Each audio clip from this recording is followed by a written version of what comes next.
Welcome to Kubernetes SIG Apps for August 28th, 2017. Today, we've got some stand-ups, a Helm Q&A, and some other things to talk about. And so I will start off by sharing the agenda for anybody who doesn't have it.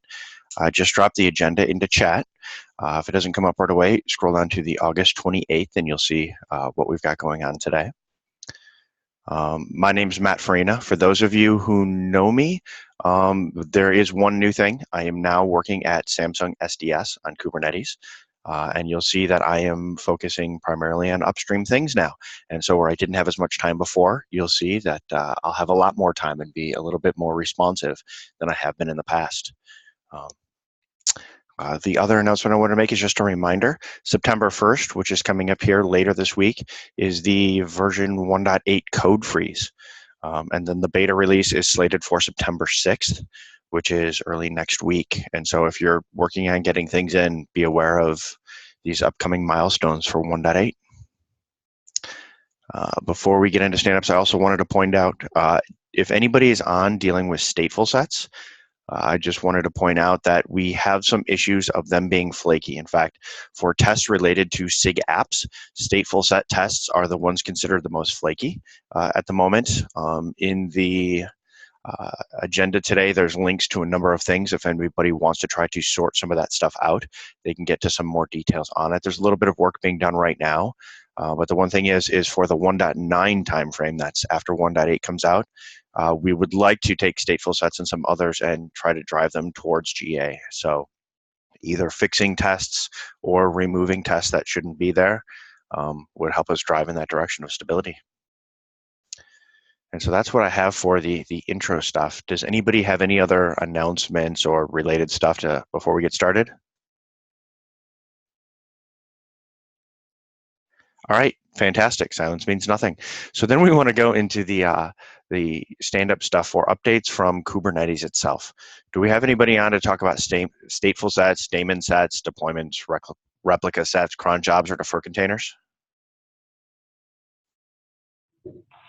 I can. So for stateful set, daemon set, deployment, and replica set, we've at this point gotten a version of the v1 beta 2 API, which is the one that we're going to try to promote to GA and upcoming releases together, enabled by default and testing. There are a few items that last items we want to try to finish up on this week, but looking pretty good for the v1 beta 2 release. That's about it. Thanks so much. Go ahead. From the team. Speaking about cron jobs, so cron jobs API types got merged and are part of the beta already. And I'm just finishing my final PR, which will enable the batch v1 beta 1 where cron jobs will land by default in Kubernetes. I had some issues initially, so I just decided to split the PR. But it is working pretty good on my local environment. I'm going to open APR in a couple of minutes. So we should have the cron jobs in beta finally. All right. If you have a link to that PR, could you add it to the agenda just for anybody who wants to maybe chase it down, review it, something like that? Yeah, I will add it as soon as I'll open that one. All right. Do we have anybody on to talk about defer containers?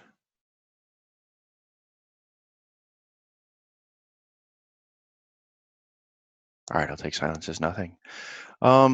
Thanks for the updates, everyone. Then there are the demos. Conrad, are you on to talk about Jupyter Notebooks? Hello, I'm on, yeah. Hello, welcome. So the floor is yours. You can screen share and kick it off. Okay.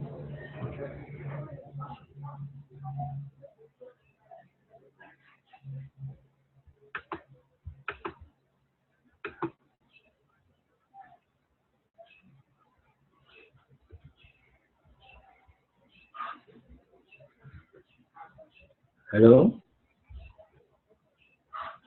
Can you see the slide, please? Yep. Okay, my name is Jimeli Conrad. I am a third-year computer science student of the University of Buea in Cameroon, and I'm currently a Google Summer of Code participant with the Cloud Native Computing Foundation, where I work on developing Jupyter Notebooks for the Kubernetes Python clients with my mentor, Sebastian Gosben. So the Kubernetes Python client is actually the official Python client for Kubernetes. It can easily be used to develop scripts, Python scripts to run to manage Kubernetes. It supports almost all Kubernetes endpoints. It is generated using the Swagger code gen so that it could easily be updated to meet up with latest versions of Kubernetes, and it functions by accessing the Kubernetes REST API. This project can actually be found as part of the Kubernetes incubator projects on GitHub.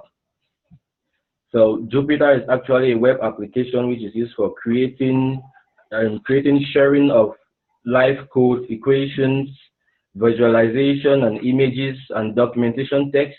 It supports languages such as Python, Arrow, Dropbox, simulation, machine learning.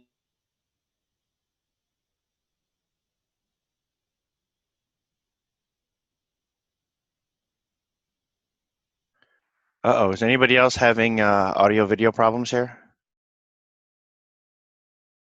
Yeah, I can't hear anything. Same here.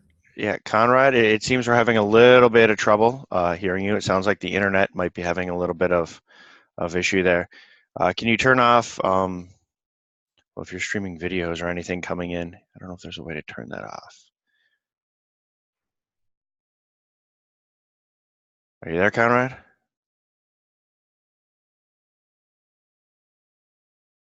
I can physically see his mouth moving on the video, but I don't see any sound coming out of it.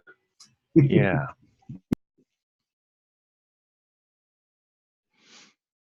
Oh, did we lose him? I think so. Oh, it looks like we lost him. We had a little bit of trouble there. All right. So how about this? Well, he tries. Oh, let's see. Did he just come back? Conrad, are you back? I see you're muted.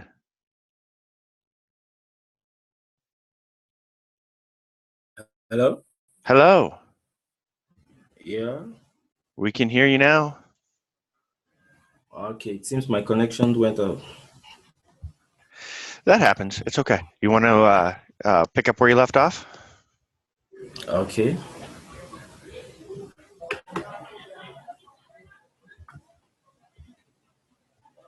Can everyone see the slides? Yes. Hello? Okay. So as part of the Google Summer of Code, I have been working on developing Jupyter Notebooks for the Kubernetes Python client, and this can actually be used to test the functioning of the Python client interactively online. So here are some of the notebooks we have. We have an introductory notebook for Kubernetes resource and APIs. We have a notebook for ports, deployment services, config maps, secrets, watch, third-party resources, and custom resource definitions. So to get started, you have to install Jupyter by running the command pip install Jupyter. You install the Python client by running pip install Kubernetes. You clone the Python client project from GitHub using the link from the Kubernetes incubator organization on GitHub, and then you change directory to the notebooks and you run Jupyter Notebook. So we'll move on to a demo of how these notebooks work. So when you run Jupyter Notebook within the notebooks folder, you actually see an interface like this with showing you all the current existing notebooks, and then you can actually open a notebook such as the Create Pod notebook. So this is a notebook which simply shows us how to start a pod, and we begin by importing all the necessary Kubernetes modules, and you can run each cell by using the run cell button above. So you run this cell to import the modules, and then next we load configuration from the default locations, and then we run the next cell in order to create instances. In order to create instances for the core V1 API class, and the next cell enables us create models for the V1 port, and we can also create a model for the V1 port spec by running the next cell.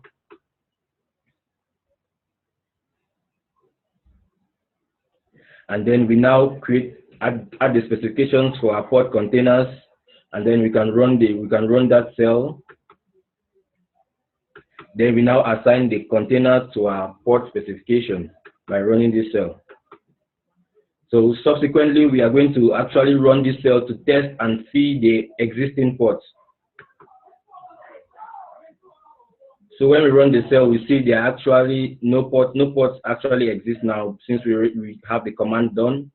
And then we run the next command, which is the API instance function create namespace port, to actually create our port. So we see our port has currently been created with a container image busybox and the name of the port busybox. And then we now move on to the next cell. So we now move on to the next cell to get the list of existing ports. So we now see our busybox port has now been created, and then we can run the next cell in order to delete our port.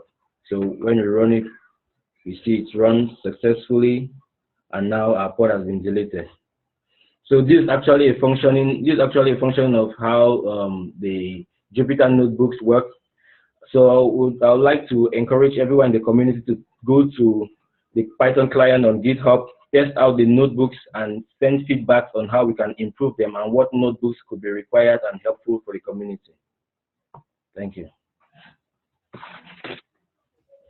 Thank you for sharing. You know, this is kind of neat and useful. The ability to have API commands right here in line and then execute them and see what actually happens for documentation and other things. I like it. Thank you. Thank you. Does anybody have any questions or anything else? All right.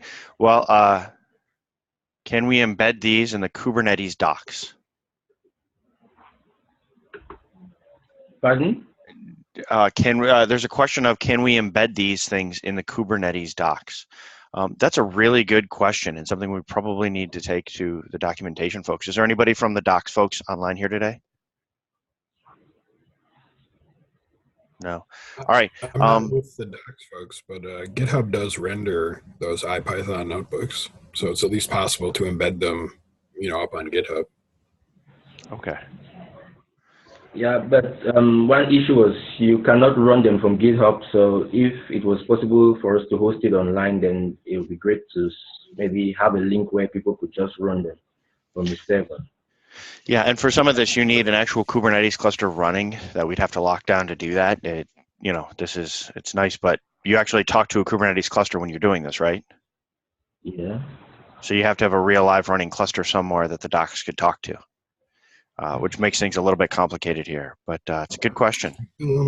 GitHub actually statically renders them. It doesn't actually need to run the notebook. There's a way to just embed the notebook and have it show the contents of the notebook. So you could use it as part of documentation and then link to using it like with a notebook, that you had locally or something. Okay. All right. Thank you. This was great, Conrad. So next up, we have a Swift demo. Is Tamal on to do that? Yes, I'm here. All right, thank you. The floor is yours, and I see your screen. Yeah.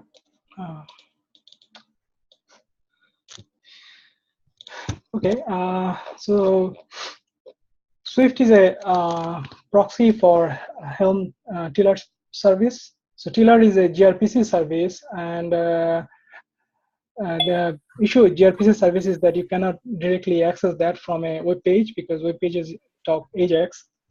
So we have built like a proxy service that reads the data from Tiller and then exposes that as a HTTP 1.0 service. So for this, we use this gRPC gateway project. It's a gRPC community project. It implements Google's cloud endpoints specification. So this is actually a sort of a standardized format how you can convert a gRPC service into an HTTP service, like a HTTP1 service. So this gRPC gateway project implements that specification.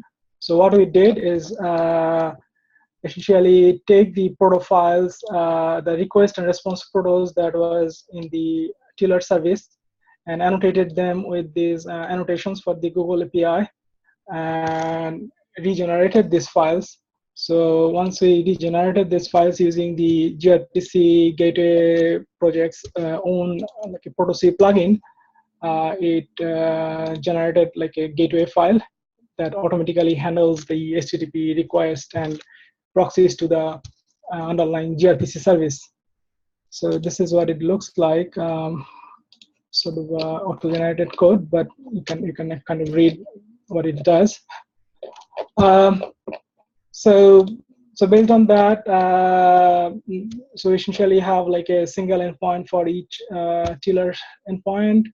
We skip the streaming endpoint, the list releases endpoint, because it just returns too much data. So instead we created like a summary release endpoint. So it only returns like a metadata of the releases, and then you can go and actually read like the full content or the status if you want.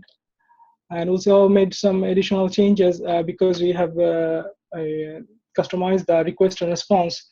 Was like if you want to do an install, you can specify like a tar file endpoint URL, or you can specify one of those stable chart names. So it will actually pull the chart and then call the Tiller service as a gRPC service, and you can install from a web page using this API. So to install this, you just go to the docs, install. So first you do Helm installs, just the standard way you install your Helm service. And then if you want to run, you run your Tiller service. And then if you want to run Swift in the same cluster, you can use this YAML file. It just runs a Tiller deployment, and it automatically knows, as long as you run in the same namespace with the Tiller service, it will connect to it. It finds out using the labels for the Tiller service, and then uses the Tiller gRPC service to communicate to it with it. We also have a mechanism to essentially run it from an external cluster using a kubeconfig file. So it kind of follows the same pattern that Helm CLI follows, which it will open a tunnel and then use that tunnel to connect to the the Tiller gRPC service. So I have it running locally on my Minikube. So I have both of them running. You can see the Tiller service running, and then also the Wheel service running. So if I go here, for example, like if I run the list API, you can see that it's just the JSON object dumped here for that, and then it has like a bunch of. So this is one of the other releases. It's the same release, and then this is the version API. So essentially, you can use all these APIs now directly from a web page. So this project also comes with a simple wrapper client, JS client. So you don't really need it. You can just do your standard AJAX calls. The benefit of this is if you give it like a JSON object, it will serialize that, like the query parameters or the if it's a message post request, it will encode those request bodies according to the gRPC, the HTTP API specification. So you don't have to do it manually, but you can just do it manually too if you want. You don't want to use it. So that's sort of my demo. If anybody have any questions, happy to answer.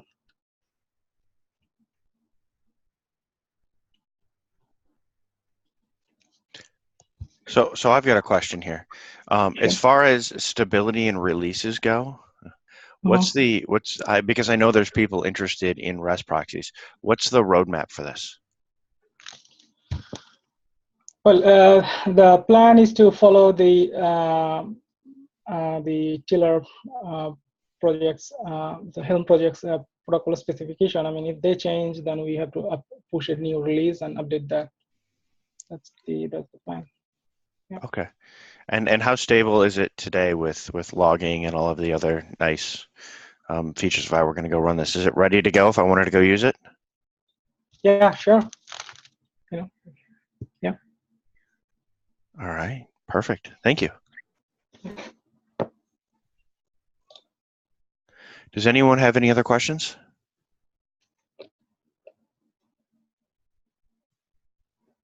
All right. If you do, please reach out in Slack or the SIG Apps list or wherever, or file an issue on it.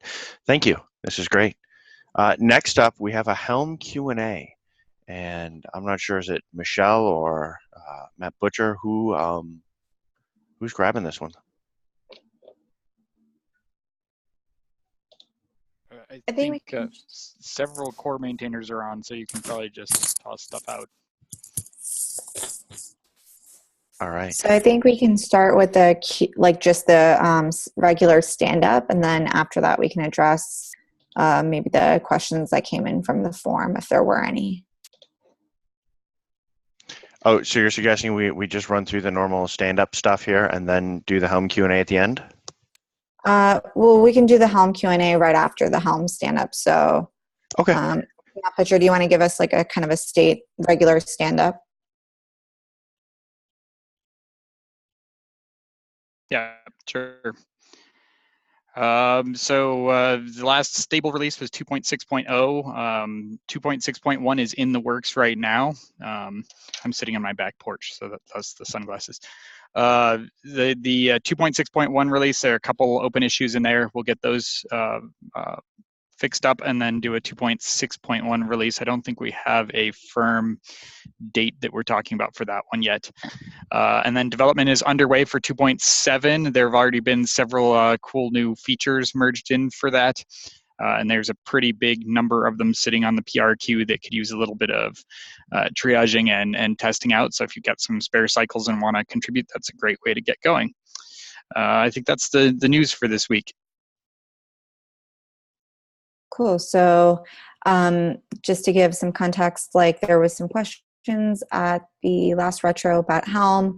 A lot of them have already been addressed, but I just wanted to throw this Helm Q&A on the schedule just to address any other questions we have. I just looked at the form that we sent around for the Helm Q&A, and I don't see any questions were submitted. So at this time, if anybody has any questions, we can take those, just anything that's been on your mind.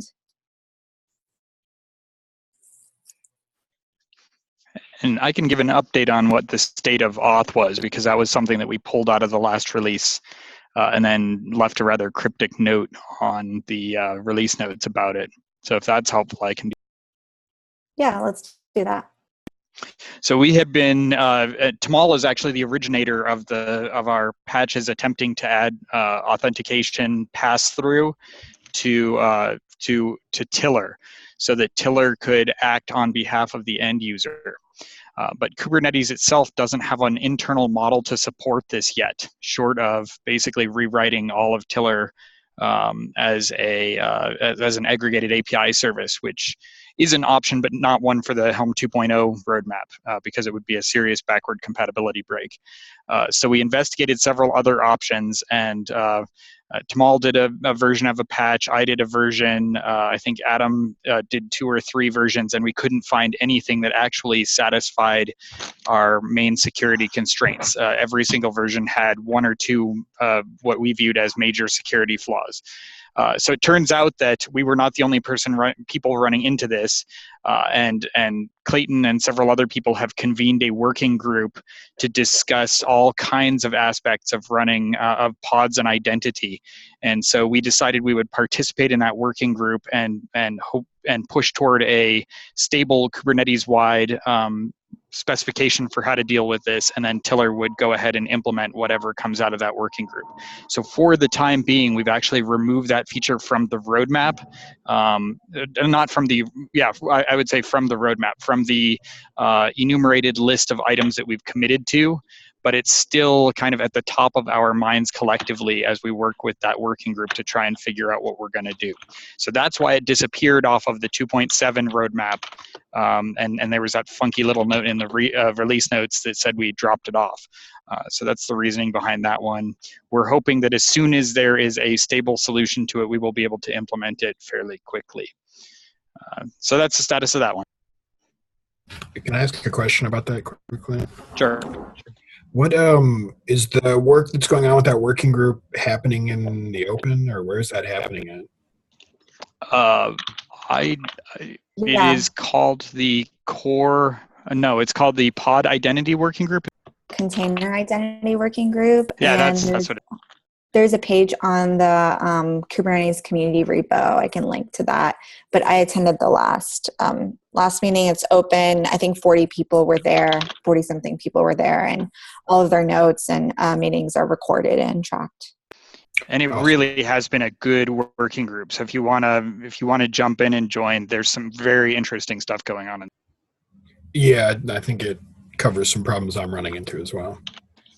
I think they just started forming, so what they're really looking for is like use cases, so if you have any thoughts around that, be sure to follow the notes. I put a link in the chat.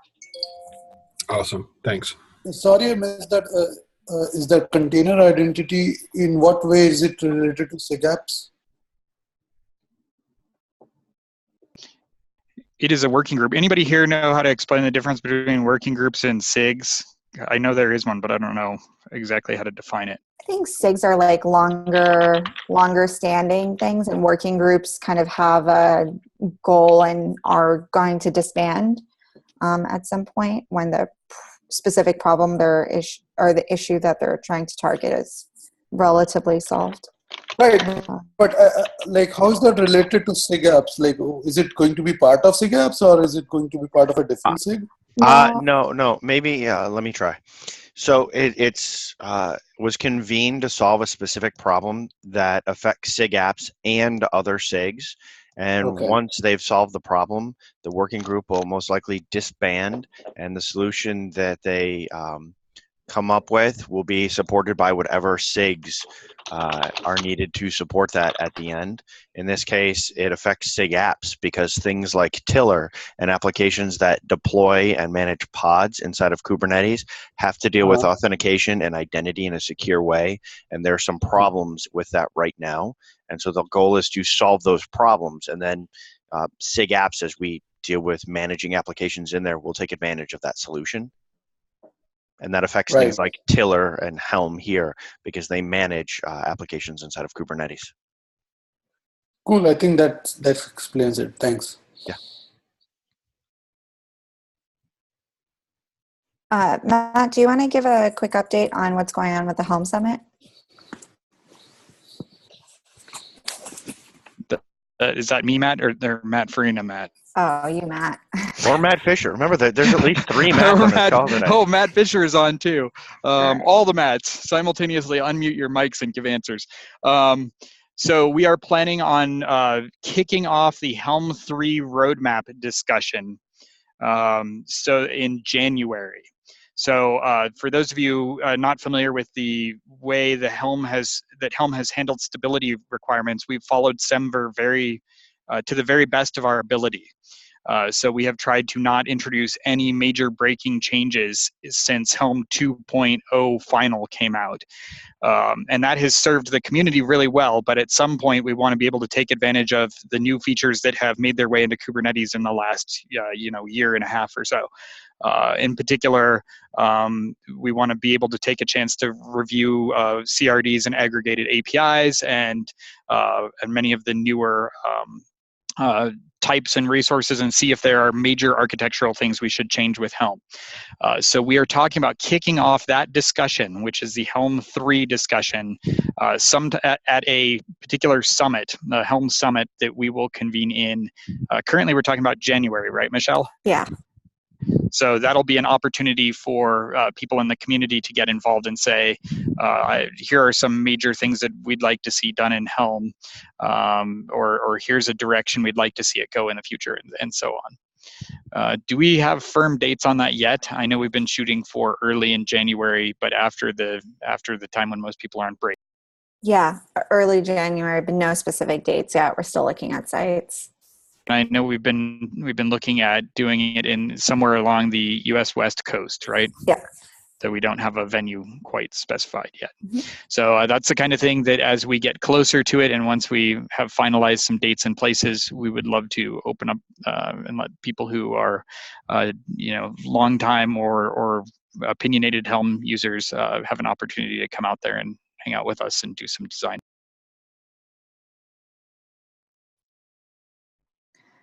Thanks, Matt. Does anybody have any other questions in general for the team? Sure, I do. And I'm actually going to relay somebody else's question that I've been asked. And I've been asked this question a few times, and I've gotten the answer, but it's probably useful for folks to hear the answer from this. So Helm uses, for templates, uses Go for templates. And I know Go's templates is a little bit opinionated. Some of the things are verbose, and some other languages have some nuances. Like if something is missing from the data object, it just treats it as false, zero, blank, that kind of thing in the appropriate situation. And there's a bunch of templating systems out there. What's Helm's status on templating, filling in these kinds of features versus having multiple templating systems? What's the thought around templating in Helm going forward? Well, since Helm 2, since before Helm 2 was released, there has been a facility to declare other template languages and rendering engines inside of the Helm core. Originally, you had to compile in your own, but nobody has ever used it as far as I know. Recently, Mache, who is now one of our core maintainers, had contributed the entire tiller extension mechanism that we call sort of colloquially the rudders. That mechanism could be fairly easily extended to allow backend plugins or extensions to render templates. We've had a few people express interest in jumping in and trying to build some of those, but as far as I know, nobody has done so. So the Helm core team has committed to maintaining just the Go template system from here until the end of the 2.0 lifecycle, in order to avoid fragmenting the community by introducing a whole bunch of new things somewhat late in the cycle. We decided not to officially add any new template engines in. But we have also committed to being able to support any kind of pluggable template engines that people go ahead and devise. And so our recommendation has been, if it's of interest to you, go ahead and look at the existing implementation because it is supported in the core already. If you compile things in, we would be happy to take any PRs that extend that out for rudder support, but we won't commit any new template engines into the core of Helm. We would only support them as extensions, much like we support various features through plugins. Of course, during the 3.0 development cycle, when we can break our backward compatibility constraints and all kinds of stuff like that, we can entertain adding in other ones, but because of the legacy of Helm, we probably won't at any point deprecate the Go TPL ones.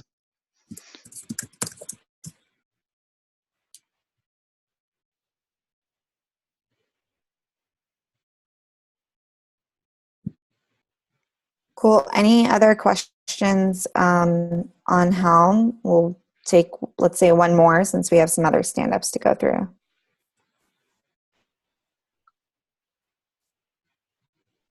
I think there's one more question in the in chat here. So I'll read it. Repeating my question on the chart spec, an option to be able to set on charts.yaml chart requirements as nodes count, node CPU, RBAC is needed or not, and etc. Sorry, my mic is not working. Sorry. I'm not sure I understand this. An option to be able to be set on the charts.yaml chart requirements as node count, node CPU, RBAC. Yeah, I think what Remus is asking about is in the past we have talked about making it specific in one file or another what the minimum requirements are for running a particular chart. Is that what you're getting at, Remus? And minimum requirements might include number of nodes that would be needed, or number of CPUs, or RBACs, or things like that. And our sort of stopgap, since that is not part of the existing chart.yaml, has been to suggest that people enforce that via the template mechanism. I don't know if anybody has done any additional work on seeing how that could be implemented in the chart.yaml, but as projects like Monocular have risen to prominence, Monocular is the package, the website front end for viewing and understanding Helm charts.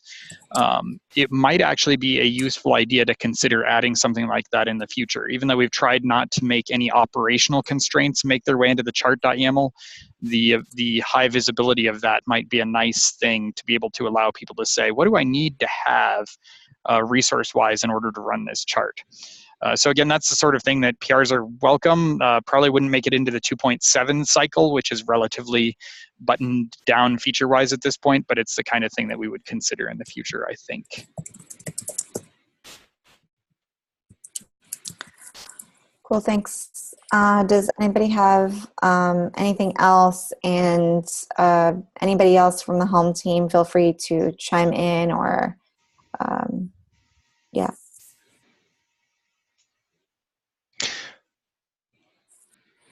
All right, thank you for the Helm. If folks have questions on Helm, as always, there's an email list, there's a Helm room in Slack. They are pretty responsive, so please feel free to reach out if you have questions. And as always, one of the best ways to ask questions or get more details, because sometimes people miss things in Slack, which is asynchronous, file an issue, because then they've got to deal with it. All right, then I guess we can continue on with the Kubernetes tooling stand-ups. And so for the next one that I have listed here, we have Compose. Is anybody on to talk about Compose and where that's at? That's Compose with a K.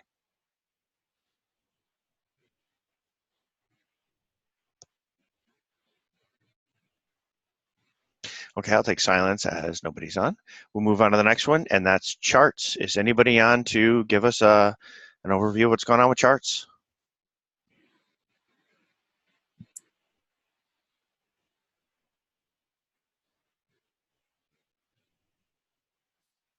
We're flying along today.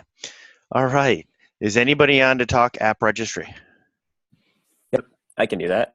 Sure, so thank you. We finally got our Windows release out, so you can officially use the Helm plugin on Windows. However, that broke our latest Mac build as well. So if you're running on Mac, you have to use 0.7.1, and that's essentially all the news for now. Look forward to a fix for that.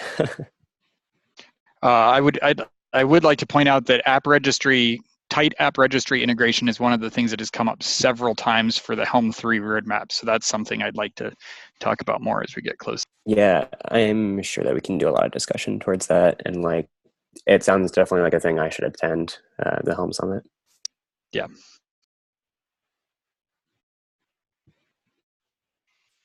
Great. When is a Mac release plan that'll fix that bug? Is that a very quick thing you hope to have fixed? Yeah, ASAP. Okay. All right. Perfect. And then draft we have up next. Is anyone on to talk draft? Yeah, we could talk about draft. So the last week or the week before, we released version 0.6.0. And that's up in there, and it's basically 0.6.0 and 0.7.0 is kind of like working on the developer user experience.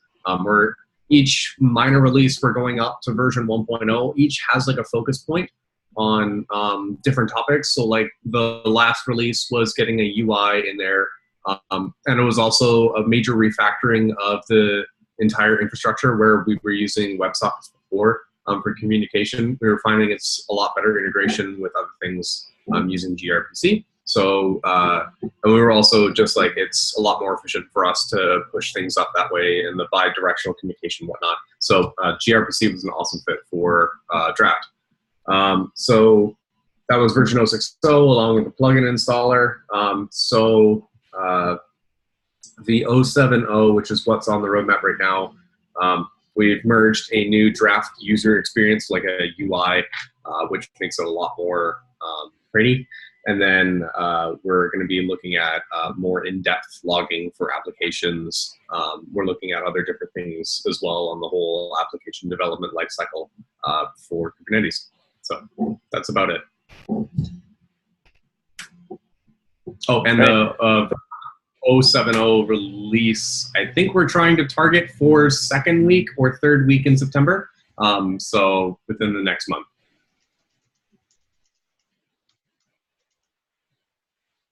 All right, thank you. Anyone on for Monocular?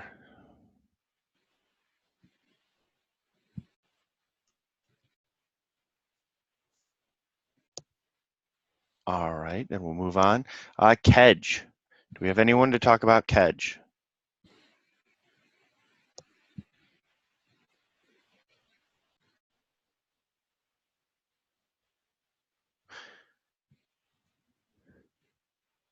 All right, then we have some time. We can have an open discussion. Does anybody have anything they want to bring up or talk about? What is Kedge? I actually don't know. I must have missed that.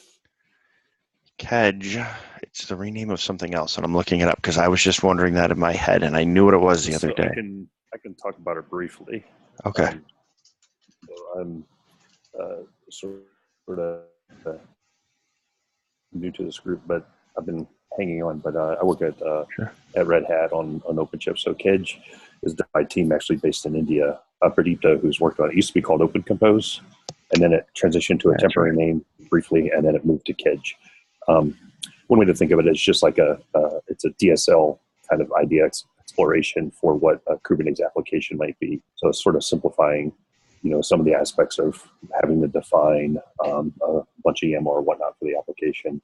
It's sort of similar to what you think of, the Docker Compose file to Docker as Kedge is sort of to Kubernetes. So hope that helps. It does. Thank you. I found the URL and added it to the agenda for today. So if anybody wants to go poke at it, find out more details, look at the guide and how it works, the details are up there.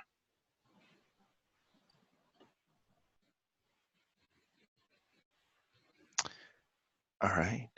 With that, we have some open discussion time. Did anybody have anything they wanted to bring up? Hey, Matt, one quick thing. This is Dan Paik. I think one of our newer product managers at Google, Palak Dalal, was on the call. I'm not sure if she's here right now, but I'm actually going to transition a lot of the SIG PM duties over to her in the next week or two. So just wanted to give a heads up for that name, Palak, that she'll probably be more active in the meeting than I am going forward. Okay, sounds good. Thanks for the update. Sure, no problem.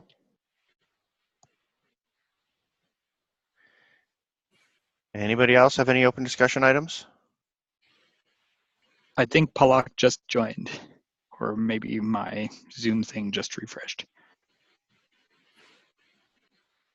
Okay, yeah. So Palak, if you're on, I think I see your name on there now. So I just gave everyone a quick update that you'll take over most of the SIG PM stuff, as well as representing the team in SIG PM. So yeah, feel free to introduce yourself if you're able to hear this. But yeah.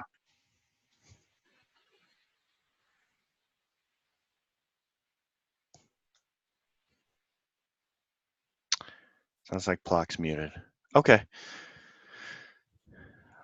All right. Do we have anybody else who has anything? I can show a mini demo of the latest version of Draft. Otherwise, nothing else. Okay. Well, I have one question, and if we have time, maybe this. Do we still have folks on from Swift, the API proxy? Tamal? Let me check. Sorry, hello.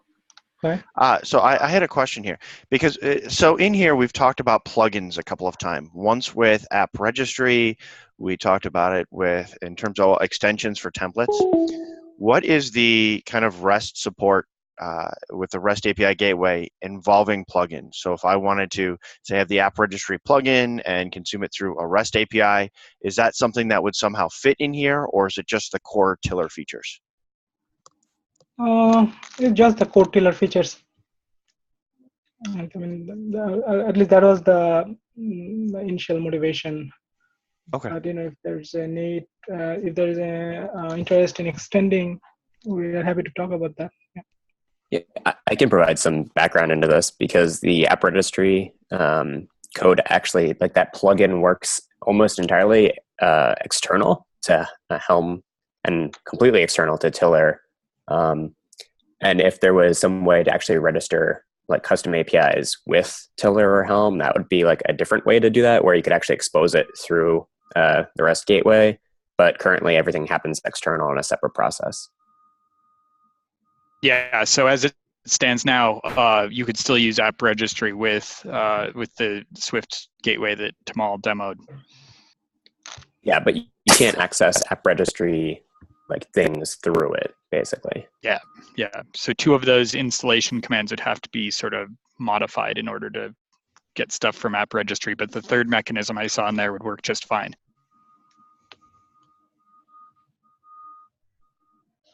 Is there like a Go API or library for accessing app registry? Or is that... There is one that's a work in progress, but it's not very stable. Essentially, the Python one is the stable one. Okay. That's kind of like a limiting factor right now. Okay.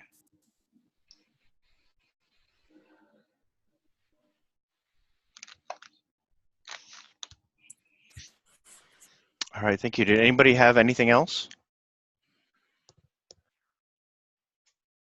Okay, we have 10 minutes left. You can stick around. Or Matt, did you want to do a draft demo? The Matt who knows who I'm talking to. Yeah, the demo will be really quick, so we won't go over. So good? Oh, yeah, one quick thing. Michelle just noticed here before you get started, for anybody who's going to drop off, because there is a holiday in the US and most of the folks won't be here, we are skipping next week's meeting. And that's it. All right, it's yours, Matt. Thanks. Alrighty. Let me share my screen here. All right, you can all see a terminal. Let me just make this a little bit bigger for everyone. There we go. A little big and expensive. So I just wanted to show off the latest versions in Drafter. When I was talking about the version 0.6.0 release and the 0.7.0 release, just kind of like what the UI looks like for what you're building in application now. So probably multiple of you have seen the demo before of what Draft is, but essentially it is a server that is running up on a cluster. It runs alongside with Tiller. It communicates directly with Tiller, so it's kind of like an in-cluster server that we communicate with the Draft client.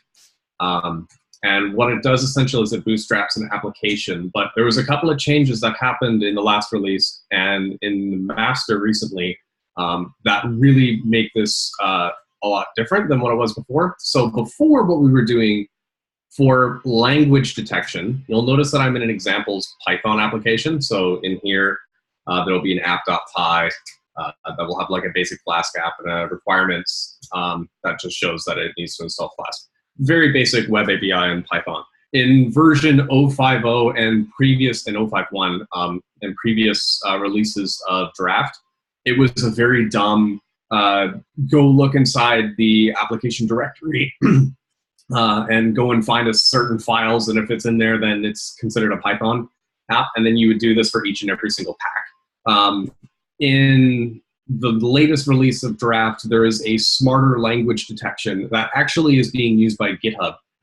If you go onto like github.com, and if you go search up on there, if you go on any project, you notice this little bar here that shows like Go is 91.3%, Ensure Shell 5.3. This is actually an open source library called Linguist. And github.com Linguist is really, really cool if you've never played with it before. And for any Go developers out there, there is a project library called from General TSO he basically ported it over so that when you do, and it basically does a Go bin data over from GitHub Linguist, which is written in Ruby, over to Go.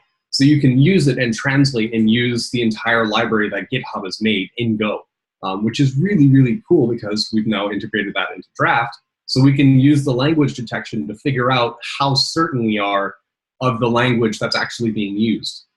So before we would be really dumb and just say that, oh, there's a requirements.txt in here, and we would figure out that it is a Python app. But now what we actually do is we do a draft create, and you'll notice that it checks the entire application directory and recursively checks through it and sees all the application source code, and it makes a certainty check that it is 85.99% sure that it is Python, and it bootstraps with it. Now, if it's wrong, you're more than welcome to do a draft create with a certain pack. So you can do like a, let me remove the Docker file, the chart, and the draft that it creates. If I do a draft create, and I say it's not Go or Python, it's actually Go, or -f pack is Go. It will create it with Go, and you can see in the Docker file it's using Golang. So this was just something I wanted to show off, not just to what Draft is, but also this is a really cool project for anyone else who is doing language detection inside their projects. The source code available is on General TSO Linguist, and then we've used it inside of Draft, so if you need an example and if you need any help figuring that out, I'm more than happy to give any demonstrations. But that's basically it. And then if you do a, what was the other thing? The prettified UI that I wanted to show off. Chart. So we'll do a draft create here, and it's a Python app. We do a draft up. Before, it would just dump all the ugly logs of the Docker build and whatnot, which for most users when they're developing on Kubernetes and stuff, we're targeting the user that doesn't really necessarily know Docker, or doesn't necessarily know Kubernetes or that. They're just wanting to build an application and push it off onto Kubernetes for their system administrators or for whatever else. So we've made and hidden that behind inside a UI, and what we're doing is we're just showing off a nice UI to say we're building the Docker image. If the status fails for that, then you're more than welcome. You're given a build ID at the end of the build that says it failed, and it will tell you that just do draft logs with the build ID to get more in-depth information, like get actually the Docker build failure logs, and it will tell you what happened in there. But for the most part, it's not really relevant to the end user. So that's about it. This takes about a minute, so I won't bother you, but at the end of it, it shows a nice little anchor emoji if it's passed, or a nice red check marks. It's not. By the way. Yeah, there it goes. All right, thank you. Glad to see Draft coming along. All right, does anybody have anything else? Going once, going twice, going 3 times. Y'all get 4 minutes back. Thanks everyone for coming, and we'll see you again in 2 weeks. Have a great week, y'all.